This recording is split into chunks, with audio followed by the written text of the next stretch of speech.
అందరికీ నమస్కారం. ఈరోజు నేను వినిపించబోయే కథ శ్రీ బి గీతిక గారిచే రచించబడిన వల్లపు సంకెళ్ళు. ఈ కథ స్వాతి వీక్లీలో ధారావాహికగా ప్రచురింపబడిన కథ ఇది. నేను సునీత. Welcome to Telugu Kathalokam. ప్రేమ అనేది ఓ యుద్ధతంత్రం వంటిది.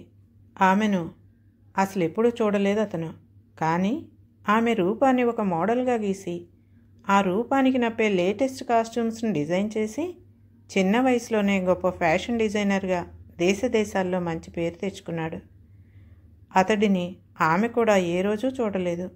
కానీ అతడు ఆమె ఉన్న ఊరికి రాగానే ఆమె శరీరం మొత్తం వింత కాంతులతో వెలిగిపోతూ ఉంటుంది.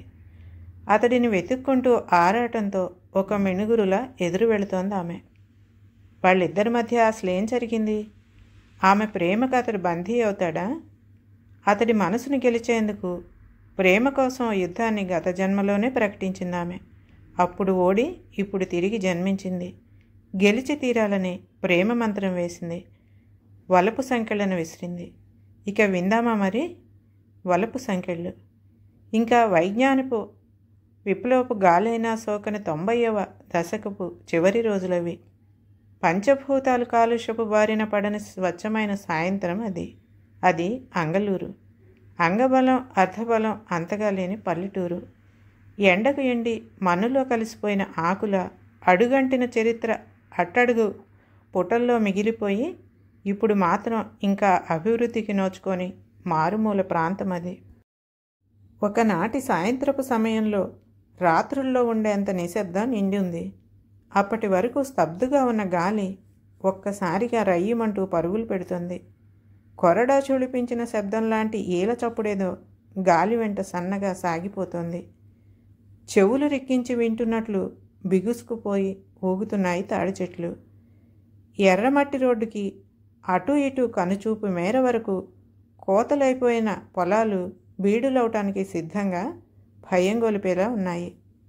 ఉన్నా లేనట్టున్న సన్నని పాయలాంటి పంటబోదే జరిగిన దానికి జరగబోయేదానికి నా ప్రమేయమేమీ లేదన్నట్లు నిశ్శబ్దంగా చూస్తోంది. పంట బోదెను ఆనుకుని ఉన్న గట్టు మీద గుబురుగా పెరిగిన ఓ పెద్ద మామిడి చెట్టు. దాని కింద ప్రపంచంతో సంబంధం లేనట్లున్న ఓ పడుచు జంట ఒకరిలో ఒకరన్నట్లుగా ఉన్నారు. యవ్వనంలో ఉన్న ఆ జంటలో ఆనందం కేరింతలు కొడుతుంది. కొత్తగా పెళ్ళైన ఆ జంట కాత్యాయని, రామచంద్ర. తమ పొలం చూపించినట్లుంటుంది, చల్లగాలికి షికారుకు వచ్చినట్లు ఉంటుందని కాత్యాయన్ని తీసుకుని వాళ్ళ పొలాల దగ్గరికి వచ్చాడు రామచంద్ర. మామిడి చెట్టు కింద రామచంద్ర ఒడిలో తల పెట్టుకుని పడుకుంది కాత్యాయని. ఈ చెట్టు కాయలు చాలా బాగుంటాయన్నారుగా, నాకొక మామిడికాయ కొయ్యరు అని ముద్దుగా అడిగింది. వెంటనే భార్య కోరిక తీర్చడం కోసం చెట్టెక్కాడు రామచంద్ర. చెట్టెక్కి కాయల కోసం వెతుకుతూ, అన్నీ పిందెలే కాత్య, 4 రోజులు ఆగితే ఇంకొంచెం తయారవుతాయి, అప్పుడు కోస్తానులే అంటూ చెట్టు దిగబోయాడు అతను. ఒక్కటైనా దొరుకుతుందేమో చూడండి అంటూ భర్త వంక చూస్తూ కారంగా అడిగింది కాత్యాయని. ఆమె అలా అడగటంతో కాదనలేక ఉన్న వాటిలో కాస్త పెద్దగా ఉన్న మామిడికాయని భార్యకు చూపిస్తూ, ఇది కొయ్యమంటావా చూడు అని అడిగాడు రామచంద్ర. కొయ్యండి అని ఆనందంతో తలూపింది ఆమె. మామిడికాయ కోసిన రామచంద్ర కిందికి దిగొచ్చి ఆమె కళ్ళలోని ఆనందంగా ఇష్టంగా చూస్తూ నున్నగా నిగ్గు తేలిన మామిడికాయని ఆమె చేతిలో పెట్టాడు. అపురూపంగా అందుకున్న ఆమె ఓసారి దాని వంక తృప్తిగా చూసి చిన్న మొక్క కొరికి తిన్నది కాత్యాయని. ఉన్నానన్న పేరుకి లోపలెక్కడో పులుపు తెలుస్తున్నా ఆ కాయ చాలా తీయగా ఉంది ఆమెకు. రుచిని ఆస్వాదిస్తున్నట్లుగా కాత్యాయని కళ్ళు అరమోట్లయ్యాయి. ఏయ్ కాత్యా, ఎలా ఉంది అని భార్య హావభావాల్ని గమనిస్తూ అడిగాడు రామచంద్ర. మీరు చెబితే నమ్మలేదు కానీ నిజంగా అమృతంలా ఉందండి అంది ఆశ్చర్యంగా. కాత్యాయని ప్రశంసకు ఇష్టంగా భార్య భుజాల చుట్టూ చెయ్యేసి ప్రేమగా దగ్గరికి తీసుకున్నాడు రామచంద్ర. భర్త ప్రేమకి లోపలే మురిసిపోతూ అతని గుండెలో గువ్వలా ఒదిగిపోయింది ఆమె. ఆ పరధ్యానంలో అనుకోకుండా ఆమె చేతిలోని కాయ గబుక్కున జారి కింద పడిపోయింది. క్షణంలోనే చటుక్కున వంగి నేల మీద పడ్డ కాయను తీసింది కాత్యాయని. ఆ క్షణంలోనే నేలను తాకిన ఆ ఒక్క క్షణంలోనే, చేతిలోంచి జారిన కాయ నేలను తాకిన ఆ ఒక్క క్షణంలోనే, వేల సంవత్సరాలుగా అలాంటి అవకాశం కోసమే 1000 కళ్ళ వెలుగు చూపుల్లో ఎదురు చూస్తున్న ఓ జీవం అమాంతంగా ఆ మామిడికాయని అల్లుకుంది. అంతే, ఒక్కసారిగా ఆ కాయ వజ్రంలా మెరుపులీనే కాంతులతో నిగనిగలాడి మళ్ళీ మామూలవటం రెప్పపాటికి 100వ వంతు సమయంలో జరిగిపోయింది. కానీ అది వారిద్దరి దృష్టిలో పడలేదు. చేతిలోకి తీసుకున్న మామిడికాయని పరిశీలనగా చూసి దానికి అక్కడక్కడ అంటుకున్న మట్టి రేణువుల్ని ఉఫ్మని నోటితో ఊది తన ఓణితో తుడిచేసింది కాత్యాయని. ఆ కాయ వంక పరిశీలనగా చూస్తూ, మట్టేమైనా ఉందేమో, ఇలా ఇవ్వు కడుగుతానన్నాడు రామచంద్ర.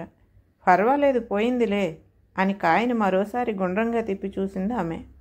కాయ శుభ్రంగానే కనిపించడంతో ఆత్రంగా ఇంకో ముక్క కొరికింది.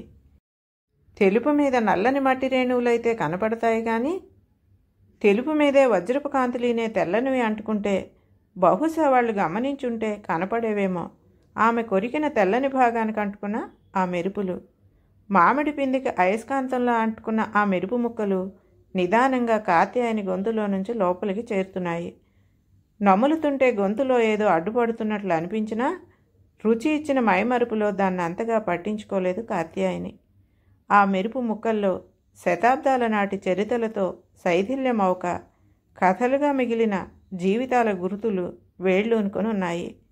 ఆ మెరుపు ముక్కల్లో నుంచి బయటపడి ఎప్పుడు పుడదామా అని అదృశ్యంగా వేచి చూస్తున్న జీవం, లోపలికి చేరిన ఆ జీవం తన సగభాగానికై పడే తపన సంవేదనలతో కాత్యాయని గర్భకుహరంలోని అండాన్ని ఉద్వేగంగా అల్లుకుంది. కాత్యాయని నీళ్ళోసుకుంది. ఆమెలో ఇదివరకు లేని సుకుమారం, నిగారింపు వచ్చి చేరాయి. మొదటి చూలని కాత్యాయన్ని చాలా జాగ్రత్తగా చూసుకుంటున్నారు అందరూను. నెలలు నిండుతున్న ఆమెను వాళ్ళ పుట్టింటి వాళ్ళొచ్చి తీసుకెళ్లారు. కాత్యాయనిలో కొత్తగా కనిపిస్తున్న వింత కాంతిని అక్కడ చుట్టుపక్కల వారందరూ వచ్చి అబ్బురంగా చూసి వెళుతున్నారు. వాళ్లలోని ప్రశంసాపూర్వక భావాలు ఆమెలో మొదటి మాతృత్వపు మమకారాన్ని మరింత పెంచాయి. 9 నెలలు గడిచాయి. 10వ నెల వచ్చి 10 రోజులు. నెలలు నిండినా నొప్పులు రావటం లేదేమిటన్న ఆలోచనలు మొదలయ్యాయి కాత్యాయనిలో. 10వ నెల వచ్చేసి నా ప్రసవం అవ్వలేదు కాబట్టి ఆడబిడ్డేమోనన్న సందేహం కాత్యాయని వాళ్ళ అమ్మకు కాత్యాయనిలోనూ ఆరాటం మొదలైంది. 10వ నెల వచ్చినా ఇంకా నొప్పులు రావేంటని అంతలోనే సంతోషం తన భర్తకి ఇష్టమైన ఆడపిల్ల పిట్టబోతోందేమోనని. తరువాత 2 రోజులకు కడుపులో బిడ్డ తట్టుతున్నట్లు అనిపించి ఆమెలో కంగారు, గుండె కొట్టుకునే వేగం పెరిగింది.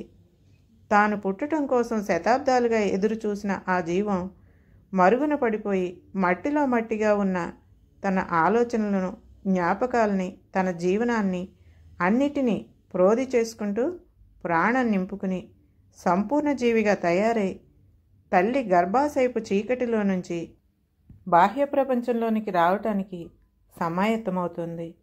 ఎవరో లోపల సున్నితంగా తడుతున్నట్లయింది కాత్యాయనికి. నిమిషాలు గడుస్తూ ఉంటే ఆ తట్టడం నెట్టటంగా మారింది. కడుపులో ఎవరో మెలితిప్పుతున్నట్లు, మరేవో అవయవాలను చీలుస్తున్నట్లు, కొద్ది క్షణాల్లో ఏం జరగబోతోందన్నది అర్థమైంది ఆమెకు. అంతే, అమ్మా అని గట్టిగా పిలిచింది ఆమె. కడుపులో ఉన్న బిడ్డకి మొదటి మాట నేర్పుతున్నట్లుగా ఉంది ఆ పిలుపు. కూతురు పిలుపుకి పరుగున వచ్చింది కాత్యాయని తల్లి. కాత్యాయన్ని చూడగానే అర్థమైన దానిలా ఆమెను హుటాహుటిన ఆసుపత్రికి తీసుకెళ్ళింది. ఓ చెట్టు నుంచి రాలిన పండు మొలకెత్తే ప్రక్రియలను చూసి అద్భుతం అనుకునే కాత్యాయనికి తనలో జరుగుతున్న మార్పులు, విడివడుతున్న అవయవాలు, పట్టిలాగుతున్న పేగుబంధం అన్నీ కొత్తగా ఉన్నాయి ఆమెకు. పొట్టలోని ప్రతి కదలిక స్పష్టంగా తెలుస్తోంది కాత్యాయనికి. తనలో నుంచి బిడ్డ బయటకు వస్తున్న ప్రతి క్షణానికి అనుభూతినిస్తోంది ఆమె. ఏ ఇబ్బంది లేకుండానే కానిపోయింది కాత్యాయనికి. బిడ్డని, బిడ్డ తల్లిని చూసి అక్కడున్నంత బిత్తరపోయారు.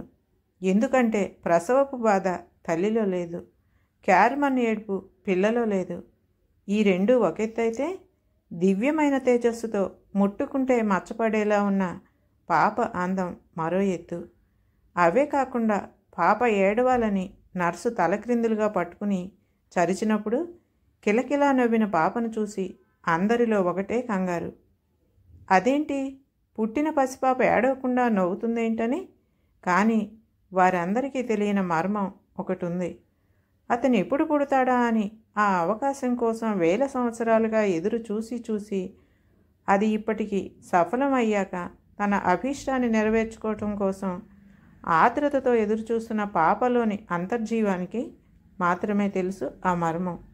అందుకే నిరీక్షణ ఫలించిన ఈ సమయంలో పాప దేహంలో ఉన్న జీవశక్తికి తన జ్ఞాపకాల్ని, కలల్ని నిజం చేసుకోబోతున్నందుకు సహజంగా వచ్చే ఏడుపు కంటే ఎదురు చూసిన క్షణం ఎదుట నిలిచినందుకు ఆనందం వెల్లివిరిసింది. పాప చుట్టూ ఉన్న అందరికీ మాత్రం వింతతో పాటు భయంగానూ ఉంది. దానికి కారణం ఏంటంటే, పాప పుట్టిన తేదీ 8వ తారీఖు 8వ నెల 88వ సంవత్సరం. ఇన్ని అష్టముల్లోనా పుట్టుగా అని. ఇలా ఉండగా కాత్యాయనికి సుఖప్రసవం జరిగిందని అన్నపూర్ణ కొడుకు రామచంద్రంతో చెప్పింది. ఎప్పుడు? ఆనందంగా అడిగాడు రామచంద్ర. తెల్లవారుజామునట. ఆడబిడ్డట. కబురు తెచ్చిన మనిషి ఇప్పుడే చెప్పెళ్ళాడు. దబ్బపండులా ఉందట్రా పిల్ల. మొదటి చూలు మహాలక్ష్మి పుట్టినట్టే. నువ్వు అదృష్టవంతుడిరా. మీ ముత్తాత తరం నుంచి మన వంశంలో ఆడపిల్లే లేదు. మళ్ళీ ఈ నేళ్లకు మన ఇంట్లో ఆడపిల్ల అచ్చటామచ్చటా చూడబోతున్నాం. ఎప్పుడు వెళదామా చెప్పు ముందు. సంతోషంతో ఆమె ఉక్కిరిబిక్కిరవుతూ అడిగిందామె. పనంతా అయిపోయింది, నువ్వే చెప్పు, ఎప్పుడు వెళ్దాం? తల్లి ముఖంలోని ఆత్రాన్ని చూసి నవ్వుతూ అన్నాడు రామచంద్ర. ఎప్పుడో ఎందుకు, ఇప్పుడే వెళ్దాం. ఉండి బట్టలు సర్దుతాను అంటూ గబగబా గదిలోకి వెళ్ళింది అన్నపూర్ణ. ఆవిడికి మనవరాలను ఎప్పుడెప్పుడు చూస్తానా అని ఆత్రంగా ఉంది. ఎందుకంటే కబురు తెచ్చిన అతను బిడ్డంటే బిడ్డ కాదమ్మగారు, ఏం రంగు, ఏం నవ్వు, ఏం రూపం అంటూ వర్ణించి మరీ చెప్పాడు. ఆ సాయంత్రం చీకట్లు ముసురుకునే వేళకు కాత్యాయని వాళ్ళ ఇంటికి వెళ్ళారు రామచంద్ర, అతని తల్లి అన్నపూర్ణలు. చుట్టుపక్కల ఇళ్ళ వాళ్ళందరూ పాపను చూసి ఆశ్చర్యపోతున్నారు, ఎంత అందంగా ఉంది అని. అన్నపూర్ణ అయితే ఇక చెప్పనలవు కాదు. నెల రోజులకే కోడల్ని ఇంటికి పంపేయమని కూర్చుంది. నెలలో ఎలా పంపుతాం? 3వ నెలలో పంపుతాం అన్నారు కాత్యాయని తల్లిదండ్రులు. అంగలూరుకి సరిహద్దుల్లో విసిరి పడేసినట్టున్న మరో ఊరు ఆలమూరు. ఒకప్పుడు ఆ 2 ఊర్లు ఒకే ఊరిగా ఉండేవట.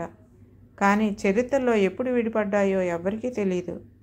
తెలిసిందల్లా అంగలూరు అనే రాజ్యంలో యుద్ధం జరిగిందని, ఆ యుద్ధం జరిగిన ప్రాంతమే ఇప్పుడు ఆలమూరు అని. ఊరు పేరుకున్న చరిత్ర తప్పితే ఊర్లో హంగు ఆర్భాటాలు ఏమీ కనిపించిన చిన్న పల్లెటూరు ఆలమూరు. ఆ ఊరికి కరణం రాజగోపాల్. అతని తండ్రి అతి మంచితనం వల్ల వాళ్లకున్న పొలాలు, ఆస్తులు అన్నీ కరిగిపోగా ఆయన నుంచి వచ్చిన కరణంగిరి మాత్రం మిగిలింది రాజగోపాల్కి.